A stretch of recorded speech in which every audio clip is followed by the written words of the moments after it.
প্রবাদ আছে ক্ষমা মহত্বের লক্ষণ, তেমনি মহৎ কাজ করেছেন ইসলামী আন্দোলন বাংলাদেশের সিনিয়র নায়েবে আমির মুফতি সৈয়দ মোহাম্মদ ফয়জুল করিম।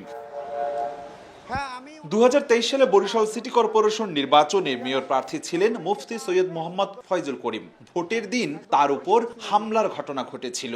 বরিশালের হাতেম আলী কলেজ চৌমাথা এলাকায় রক্ত ঝরেছিল সে সময়ের মেয়র প্রার্থী ফয়জুল করিমের। তখন যাদের বিরুদ্ধে হামলার অভিযোগ ওঠে তাদেরই একজন আওয়ামী লীগের স্বপন দাস। জুলাই আগস্ট অভ্যুত্থান পরবর্তীতে পালিয়ে থেকে গত মঙ্গলবার রাতে শহরের ওয়াবদা কলোনির বাসায় আসে স্বপন। টের পেয়ে চরমোনাইয়ের হুজুর অনুসারীরা ঘিরে ফেলে স্বপন দাসের বাসা। পরিস্থিতি বেগতিক হলে পুলিশের পাশাপাশি সতর্ক অবস্থান নেয় সেনাবাহিনীও।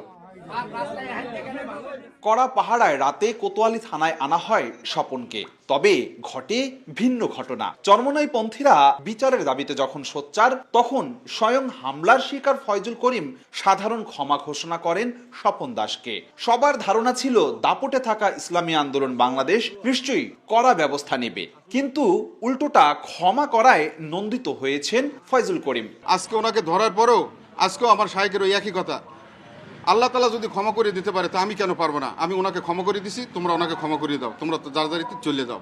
এখন আমরা আমার শায়েকের নির্দেশ আসছে, আমরা এখন চলে যাবো ইনশাআল্লাহ। সন্ত্রাসী বাহিনী আওয়ামী লীগের তারা তার উপরে অতর্কিত হামলা করেছে।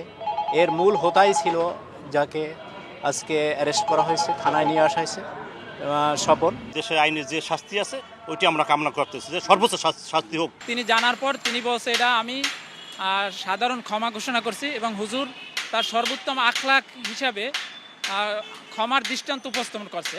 এটা একমাত্র মানুষ যে বলে যে মাটি মানুষের নেতা, এটা এইরকম মাটি আর মানুষের নেতা হইলে এটাই সম্ভব। মানুষের মধ্যে যে ইসলাম আসলে যে ইয়াটা একটা ইসলামোফোবিয়া যে কাজ করে, এইটা হুজুর এটার একটা ক্ষমা করে এটার একটা উত্তম দৃষ্টান্ত উপস্থাপন করছেন।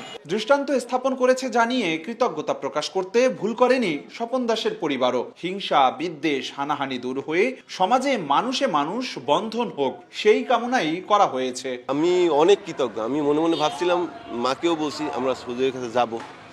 আসলে আমরা তো সাধারণ জনগণ, আমরা সাম্প্রদায়িক কোনো কিছু চাই না, আমরা সাধারণভাবে ভালো থাকতে চাই, সবাই মিলে ভালো থাকতে চাই। হুজুরের প্রতি আমি সালাম, অনেক কৃপা, কারণ হুজুর যেটা করছে সাধারণ ক্ষমা করছে, এটা সে কত বড় মানুষের পরিচয় করছে।